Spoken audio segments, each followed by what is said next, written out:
किसान भाइयों, आज जैसे कि हमारा जो doctor Y S. Parmar university of horticulture forestry आपसे संपर्क में रहते हैं, समय समय पे आपको जो महत्वपूर्ण जानकारी जो है बागवानी से संबंधित हम देते हैं। तो आज इस कड़ी में आज मैं आपके सामने प्रस्तुत हुआ हूँ डिपार्टमेंट ऑफ प्लांट पैथोलॉजी से। तो डिपार्टमेंट ऑफ प्लांट पैथोलॉजी से, क्योंकि सेब हमारा एक महत्वपूर्ण फल हिमाचल प्रदेश में उगाया जाता है और सेब के बागीचों में हमें निरंतर कार्य करने की आवश्यकता होती है ताकि हम उस पर अच्छा उत्पादन प्राप्त कर सकें। अब क्योंकि सेब के अधिकतर प्रदेश के भागों में सेब का तुड़ान हो चुका है और कुछ भागों में सेब का तुड़ान, जैसे हमारे ऊंचाई वाले क्षेत्र हैं, वहाँ पे चल रहा है। तो लेकिन सेब की तुड़ाई के बाद भी बहुत से ऐसे रोग संबंधी ऐसे महत्वपूर्ण कार्य होते हैं जो हमें बागीचों में करने हैं। आज हम इसी विषय पे आपको एक सेब में जो एक बहुत महत्वपूर्ण समस्या है वो है कैंकर रोग। इस वर्ष जैसे आप जानते हैं कि आपने जो विश्वविद्यालय के प्रौद्योगिकी से सफलतापूर्वक जो है आपने जो स्कैब रोग का निदान बहुत अच्छे तरीके से किया है। तो और इसमें मैं ये कहना चाहता हूँ कि जो हमारा स्प्रे ड्यूल हम हिमाचल सरकार और बागवानी विभाग और वैज्ञानिक इकट्ठा मिलकर बनाते हैं, तो अधिकतर क्षेत्रों से मैं हमारे जो पादप रोग विज्ञान विभाग के वैज्ञानिक हैं वो भी उन दिनों में बागीचों में प्रदेश के विभिन्न भागों में गए हैं। तो ये रहा है कि जिन लोगों ने जो स्प्रे ड्यूल को पूरी तरह से फॉलो किया है उनके स्कैब का वहाँ पे पूरी तरह से नियंत्रण हुआ है। तो आज स्कैब के साथ ये जो कैंकर रोग है ये भी एक महत्वपूर्ण रोग है। और कैंकर रोग ये इसलिए भी महत्वपूर्ण हो जाते हैं कि जो बाकी रोग हैं, कुछ रोगों में जैसे स्कैब रोग है, जो मार्सोनिना का असामयिक पतझड़ की जो रोग है, उसमें जो फफूंद है वो पेड़ से कुछ समय के लिए अलग हो जाती है। लेकिन कैंकर रोग है या हमारे जो कॉलर रॉट है, रूट रॉट है, ये कुछ ऐसे रोग हैं जहाँ पे जो फफूंद है वो सदैव पेड़ के साथ जुड़ी हुई रहती है। और कैंकर रोग भी ऐसा ही है कि इसमें जो फफूंद है वो पेड़ के टहनियों और तने में वो जुड़ी हुई रहती है। इसलिए वो महत्वपूर्ण हो जाती है कि हमें जब पेड़ों का जो तुड़ान उसमें से हो गया है तो हमें हर एक पेड़ को गौर से देखना है कि उसमें कैंकर का कहीं कोई लक्षण तो नहीं है। तो कैंकर सामान्यतः जो जब छाल मर जाती है और छाल टहनियों पे या जो सेब के तने हैं उस पे धंसे हुए अंदर की तरफ को एक मोटी परत जो है उसकी छाल की मरे हुए भाग की पैदा हो जाती है। तो उसमें फिर वो एक जो कैंकर के सामान्यतः जो मोटे मोटे तरह से वो लक्षण होते हैं। और उसके अलावा फिर कैंकर जो है कई प्रकार के होते हैं। अब जैसे हमारे किसान भाई देखेंगे कि अब ये पेपरी बार्क कैंकर है। पेपरी जैसे हम कहते हैं कागज की तरह वो छाल जो है ऊपर को उखड़ जाती है, उस तरह का ये कैंकर होता है। तो ये भी एक जो बहुत सारे जो कैंकर होते हैं उसमें से एक महत्वपूर्ण कैंकर है। उसके बाद जो है हमारे पास एक तने का भूरा जिसको हम स्टेम ब्राउन कैंकर कहते हैं, वो भी एक कैंकर है, वो अलग फफूंद द्वारा होता है। एक स्मोकी ब्लाइट कैंकर होता है, जैसे आप देख रहे हैं जैसे धुएं का रंग होता है उस तरह से ये छाल हो जाती है। और एक आप ये देख रहे होंगे ये काला जो स्टेम है उस तरह का ये कैंकर होता है। उसके अतिरिक्त जो है एक यूरोपियन कैंकर होता है, एक नेल हेड कैंकर होता है, जैसे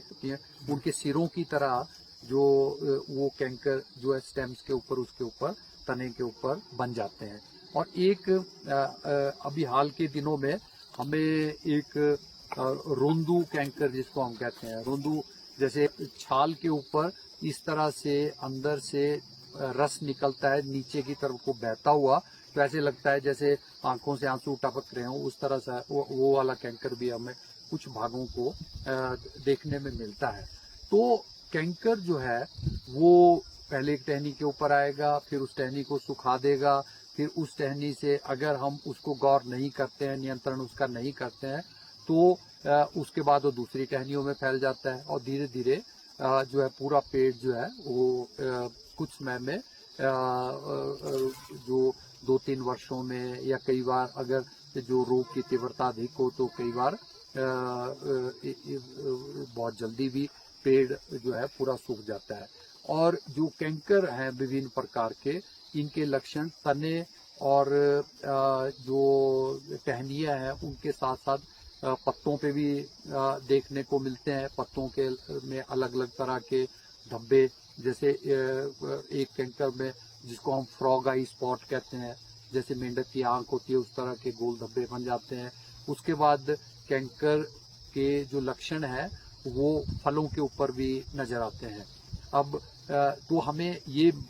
भी मान के चलना है कि कैंकर के लक्षण जो है वो तने और टहनियों पर ही नहीं होते हैं, पत्तों पे और फलों पे भी होते हैं। इसका महत्व ये है कि जब वो पत्तों पे और फलों पे होंगे तो वो अगर बागीचे पे नीचे गिरे होंगे तो वो रोग को फैलाने में उन पत्तों का, जो रोगग्रस्त हैं कैंकर से और जो रोगग्रस्त फल हैं, उनका भी महत्वपूर्ण जो है वो रोल होने वाला है। तो ये भी हमें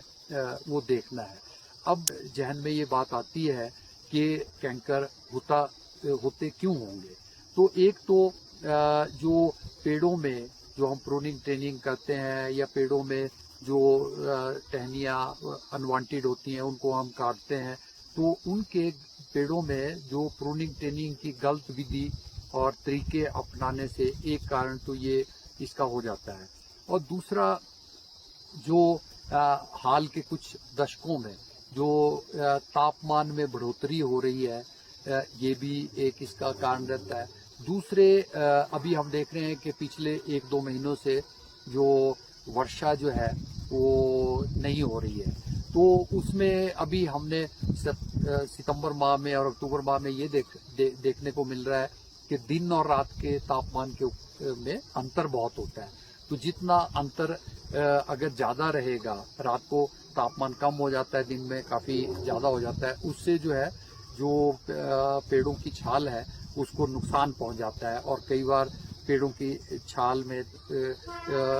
बहुत छोटी छोटी या इस तरह की दरारें पड़ जाती हैं, तो वो एक जो कैंकर की फफूंद होती है उसको अंदर जाने में वो उससे मदद मिलती है। तो ये भी एक कारण होता है। और दूसरे इसके अलावा जो अतिरिक्त है,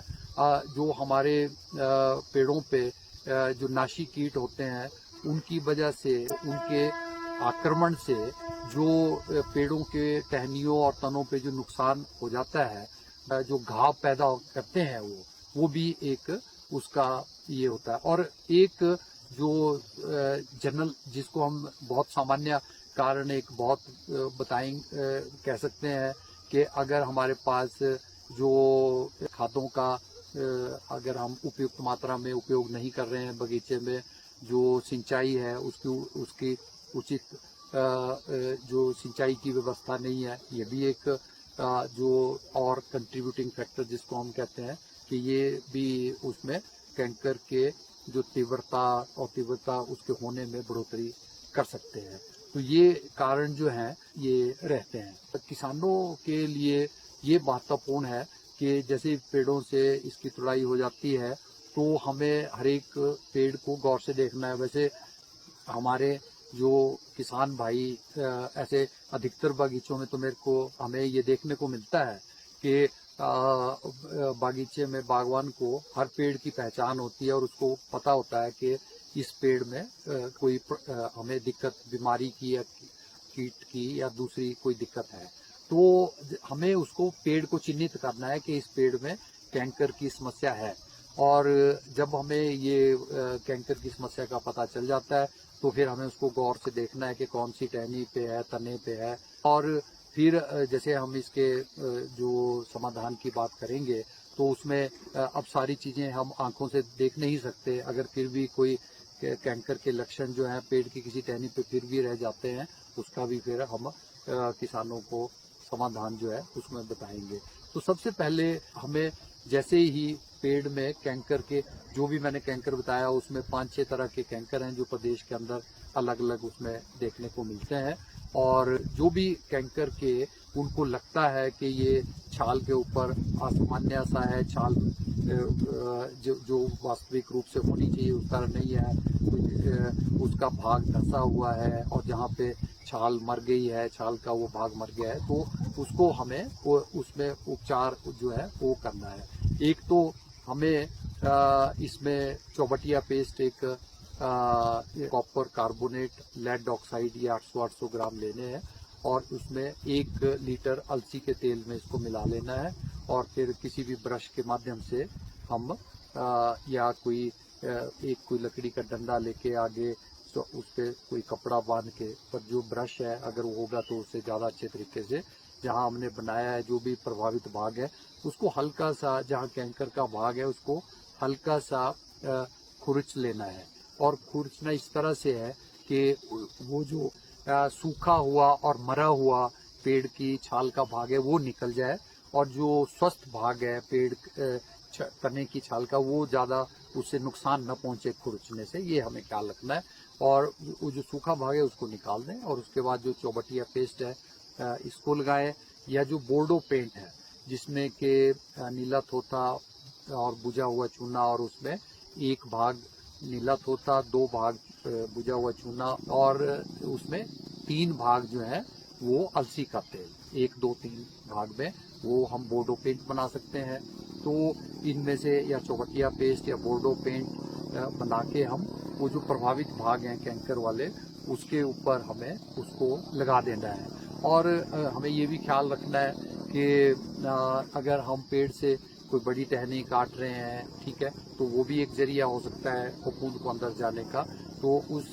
कटे हुए भाग के ऊपर भी हमें ये जो चौबटिया पेस्ट या जो बोर्डो पेंट है वो उसका जो है ऊपर लेप कर देना है ब्रश के साथ जो है। और एक हमें जैसे फलों की तुड़ाई कंप्लीट हो जाती है तो उसके बाद हमें कॉपर ऑक्सीक्लोराइड जो दवाई होती है इसका हमें 300 ग्राम 100 लीटर पानी में घोल बना के इसका पेड़ों के ऊपर छिड़काव करना है। और दूसरा छिड़काव हमें जब प्रूनिंग ट्रेनिंग जो है हमारी कंप्लीट हो जाती है पेड़ों में तो उसके बाद भी एक हमें